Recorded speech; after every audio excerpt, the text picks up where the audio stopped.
Group 1 నియామకాల్లో అవకతవకలు జరిగాయన్న ఆరోపణలపై హైకోర్టులో కేసు నడుస్తున్నప్పటికీ పబ్లిక్ సర్వీస్ కమిషన్ రాత్రికి రాత్రే 562 మంది అభ్యర్థులకి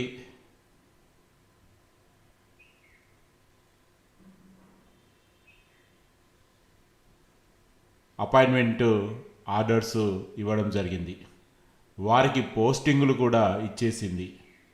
నియామక పత్రాలు అందుకున్న వాళ్ళు విధుల్లో చేరే ప్రక్రియ కూడా చకచకా సాగుతున్నది.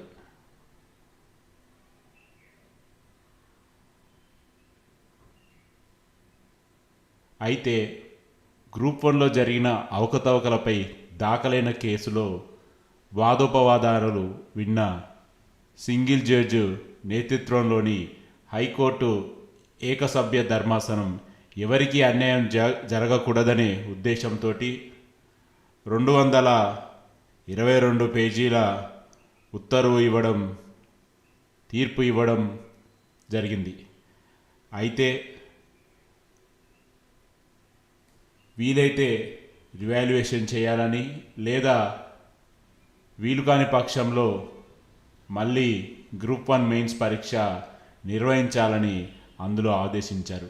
కానీ ఈ తీర్పుని పబ్లిక్ సర్వీస్ కమిషన్ పక్కన పెట్టింది, పట్టించుకోలేదు.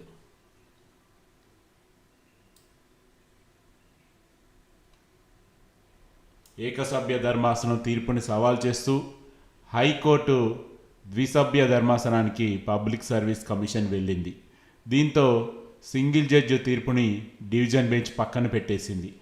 అక్టోబర్ 15న తీర్పు లోబడి అపాయింట్మెంట్లు ఇచ్చుకోవాలని డివిజన్ బెంచ్ తాత్కాలిక స్టే ఇచ్చింది. అదే అదునుగా భావించిన టీజీపీఎస్సీ అక్టోబర్ 28 అర్ధరాత్రి ఫైనల్ లిస్టు ప్రకటించింది. ఆ తర్వాత ముఖ్యమంత్రి స్వయంగా అభ్యర్థులకి అపాయింట్మెంట్ లెటర్లు ఇచ్చారు. ఇదంతా చూస్తుంటే పబ్లిక్ సర్వీస్ కమిషన్ ప్రభుత్వం కలిసి ఆడుతున్నటువంటి వింత నాటకంలా అనిపిస్తుంది. తుది తీర్పు ఇవ్వకుండానే అభ్యర్థులకి అపాయింట్మెంట్ లెటర్లు ఇచ్చేయాలని కోర్టు ఎలా చెప్తుంది? ఒకవేళ టీజీపీఎస్సీకి వ్యతిరేకంగా తీర్పు వస్తే ఇదివరకే ఇచ్చిన నియామక పత్రాలు చెల్లుతాయా? ఈ ప్రశ్నలకి కమిషన్ సమాధానం చెప్పాలి.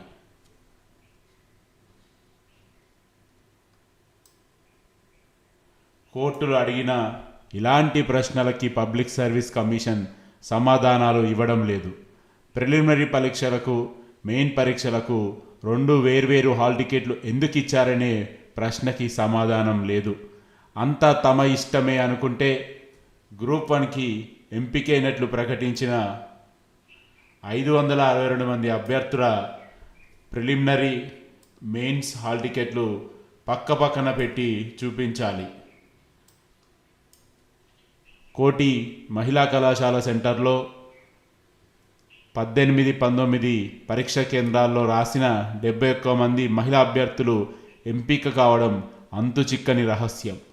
గ్రూప్ 1లో ఫెయిల్ అయిన అభ్యర్థులు, క్వాలిఫై కాని అభ్యర్థులు, తెలంగాణ ఉద్యమం మీద పుస్తకాలు రాసిన వారు, ఆర్టికల్స్ రాసిన వారు, మరి వాళ్ళకెందుకు మార్కులు తక్కువగా వచ్చాయి? సందేహాల నివృత్తి కోసం పేపర్ రివాల్యుయేషన్ చేయాలని కోరుతూ చాలామంది ప్రతి పేపర్కి 1000 రూపాయల చొప్పున కట్టారు. వాళ్ళలో ఎంతమంది పేపర్లు రివాల్యుయేషన్ చేశారో కమిషన్ జవాబు చెప్పాలి.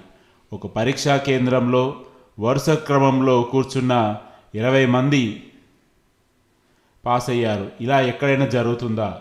తెలుగు మీడియంలో పరీక్ష రాసిన వారు సుమారు 8,500 మంది అభ్యర్థుల్లో కేవలం 56 మంది మాత్రమే అర్హత సాధించడం, ఇంగ్లీష్ మీడియం అభ్యర్థుల్లో 95% మంది అర్హత సాధించడం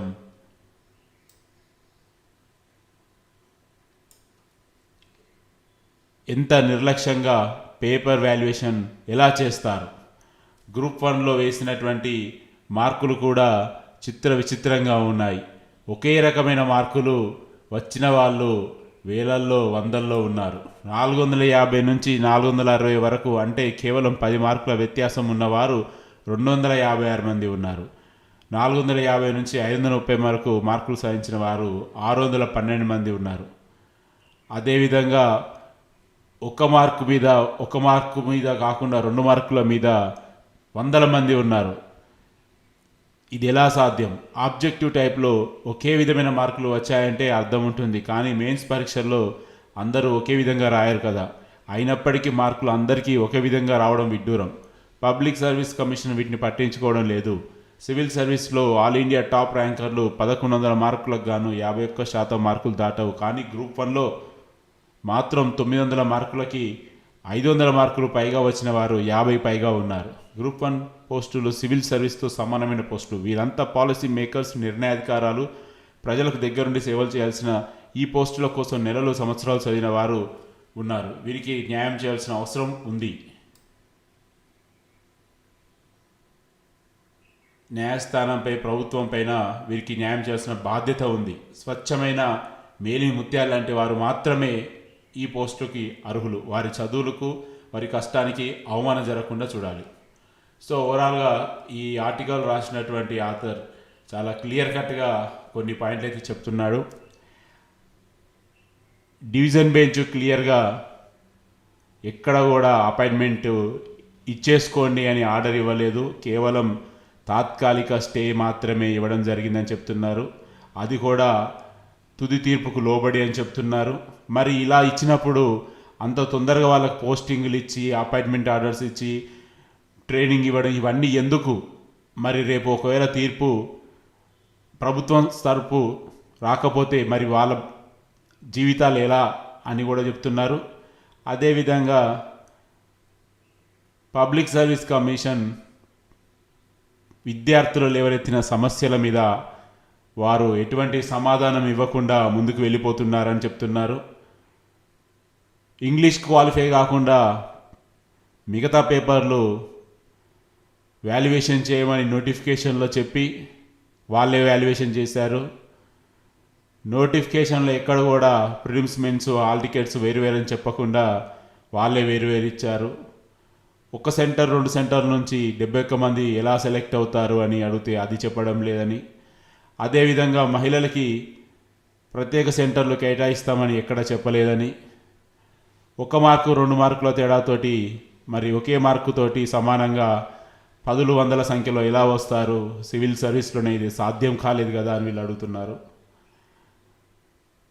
అదేవిధంగా ప్రతి సబ్జెక్ట్కి ఎక్స్పర్ట్ పేపర్ దిద్దారా, వాల్యుయేట్ చేశారా అన్నది డీటెయిల్స్ కూడా వీళ్ళు చెప్పట్లేదని.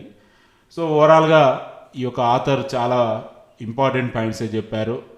సో మీ అందరికీ తెలుసు, పబ్లిక్ సర్వీస్ కమిషన్ విద్యార్థులు లేవనెత్తినటువంటి ఎటువంటి ప్రశ్నలకి సమాధానం ఇచ్చే ఆస్కారం కనబడట్లేదు గతంలో జరిగినటువంటి వాదనల సందర్భంగా కోర్టులో. సో వాళ్ళు ప్రిలిమ్స్, మెయిన్స్, హాల్ టికెట్స్ కలిపి కూడా ఫైనల్ ర్యాంక్ లిస్ట్ ఇవ్వలేదని కూడా ఆథర్ చెప్పాడు.